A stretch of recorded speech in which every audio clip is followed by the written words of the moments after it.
Κριτικό άρωμα στην αίθουσα κεντρικού ξενοδοχείου της Ρώμης, όπου πραγματοποιήθηκε εκδήλωση για 7η συνεχόμενη χρονιά των Mare Nostrum Awards, λόγω της βράβευσης ενός δικού μας ανθρώπου και με την παρουσία του ίδιου του Προέδρου του ομίλου Γκριμάλντι. Οι άνθρωποι ταξίδευαν, ταξιδεύουν και θα ταξιδεύουν.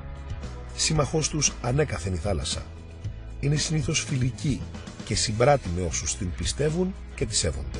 Η διάκριση για τον Κώστα Σιλιγάρδο ήταν η μόνη για την ελληνική πλευρά και η μόνη εκτός Ιταλίας για την 7η διοργάνωση των Mare Nostrum Awards.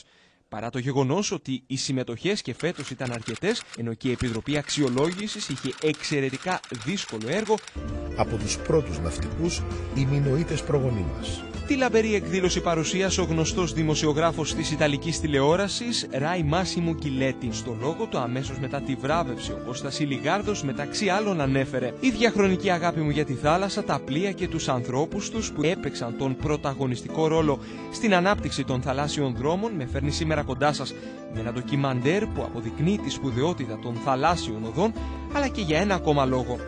Την αφορμή να συναντιόμαστε όλοι μαζί, άνθρωποι από διαφορετικές χώρες που μπορεί να μιλούν διαφορετικές γλώσσες, βρέχονται όμως από την ίδια θάλασσα, τη θάλασσα που μας ενώνει και μας ταξιδεύει».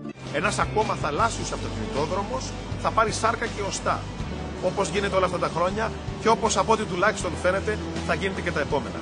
Γιατί οι θαλάσσιοι αυτοκινητόδρομοι είναι η πιο ουσιαστική, σωστή και οικονομική πρόταση για την ανάπτυξη του εμπορίου και της οικονομίας, αλλά και για την διάδοση του πολιτισμού και την προστασία του περιβάλλοντος.